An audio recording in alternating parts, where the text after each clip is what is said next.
જય શ્રી કૃષ્ણ, રાધે રાધે, જય દ્વારકાધીશ, હર હર મહાદેવ. મિત્રો, સ્વાગત છે તમારું મારા આજના નવા બ્લોગમાં. મિત્રો, સવારના 10:06 થઈ છે. તો હું બધાને ગુડ મોર્નિંગ ને કેમ છો તમે બધા? મજામાં? બધા મજામાં રહ્યો. દ્વારકાધીશ બધાને સાજા સારા રાખે ને મસ્ત રાખે. તો મિત્રો, ચેનલ પર ના હોય તો સબસ્ક્રાઈબ કરજો ને વિડીયો સારા લાગે તો લાઈક કરજો. તો મસ્ત જો નાહી ધોઈને એકદમ ફ્રેશ પૂજા બી કરી લીધી, પાણી પણ વિચરીને મસ્ત ભરી લીધું, વાસણ પણ ઘસી કાઢ્યા ને જો જે સ્વેટર લીધું હતું એ સ્વેટર પહેર્યું છે. કેવું લાગે છે? આજે મને ઠંડીથી થોડી રાહત મળી મિત્રો, કેમ કે આટલા દિવસથી તો આટલા મહિના બે મહિના બસ સ્વેટર વગર જ કામ કરતી હતી ને એમાંય ચાલી આવે, જ્યારે નસીબમાં હોય ત્યારે જ મળે. પણ ચલો, લીધું તો ખરું સ્વેટર, ને કે ઠંડીમાં એમને એમ જ કામ કરતી હતી સ્વેટર વગર. સ્વેટર હતું પણ એમનું હતું તે જોયું હતું ને તમે, બીમાર હતી ત્યારે પહેર્યું હતું, અહીંથી ફાટી ગયેલું. એવું નથી કે ફાટેલું છે એટલે નથી પહેરતી, પણ મિત્રો મને કેવું કંટાળો બહુ આવે સ્વેટર પહેરવાનો. એક તો પાણીમાં આખો દિવસ કામ કરવાનું અને બાયો ચડાવવાની આવી રીતે. જુઓ એવું કેવું થાય, ઘડીએ પડે એવું શું કરો, ભીનું થાય એટલે નથી. પણ આજ તો આજે પણ નથી જ પહેરવાની, પણ એમણે જીદ કરીને આજે તું પહેર જ સ્વેટર, કેવું દેખાય છે મારે જોવું છે. તો ભાઈ ચાલો, એમનું માન રાખ્યું અને સ્વેટર પહેરી લીધું, અને આટલા પ્રેમથી લેવાલ્યું છે તો પહેરવું તો પડશે જ મિત્રો. તો કેવું સરસ છે ને, મસ્ત મજાનું લાગે છે ને સ્વેટર.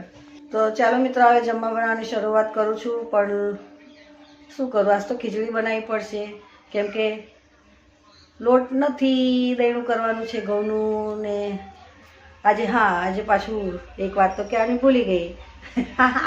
આજે મારો ઉપવાસ પણ છે. હા મિત્રો, આજે પોષ મહિનાની બીજ થઈ, તો આજે બીજનો મારો ઉપવાસ છે. હું તો બીજ કરું જ છું દર મહિનાની, અને પૂનમ પણ કરું છું મિત્રો.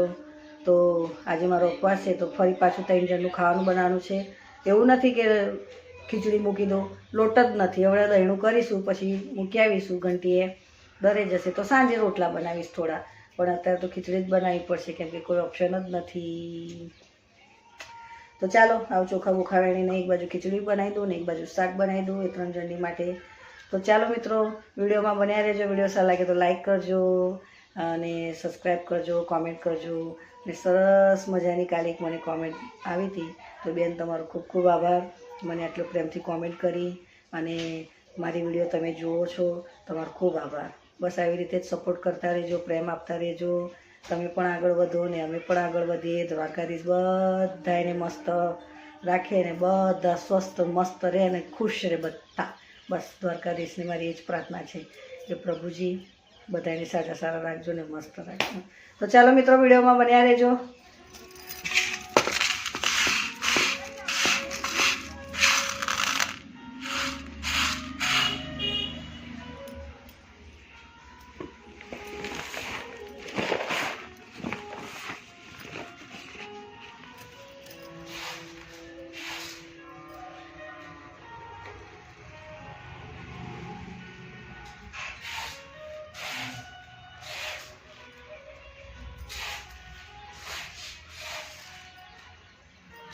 મિત્રો જુઓ, દહીણું થઈ ગયું, આટલા ગોળ છે એ મૂકી દઈશું, અને જમવાનું પણ મારું બની ગયું છે.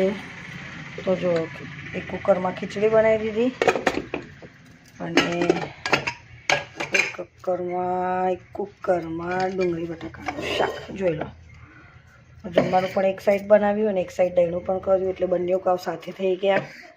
તો ડુંગળી બટાકાનું શાક તૈયાર છે, જોઈ લો. તો મિત્રો, જમવાનું બી બની ગયું, ડુંગળી બટાકાનું શાક બનાવ્યું અને ખીચડી બનાવી અને દહીણું કર્યું. તો ઝાડુ મારીને બધું સાફ કરી દઉં, અને પછી બધું ઘરમાં ચોખ્ખું થઈ જાય પછી આ લોકોને જમવાનું કાઢી આપું, એ લોકો જમી લે. મારે તો ઉપવાસ છે, આજે બીજ છે એટલે તો કંઈ ફરાળી લાવીને ચેવડો બેવડો લાવીને ફરાળી કરું. તો મિત્રો, દહીણું નહોતું, કાલે તો છેલ્લો લોટ હતો તો ઘઉંના રોટલા બનાવ્યા, પણ આજે તો બિલકુલ નહોતું, તો ખીચડી બનાવી દીધી અને ડુંગળી બટાકાનું શાક બનાવ્યું. તો ચાલો મિત્રો, આજ માટે આટલું જ. ચેનલ પર ના આવે તો સબસ્ક્રાઈબ કરજો અને વિડીયો સારો લાગે તો લાઈક કરજો.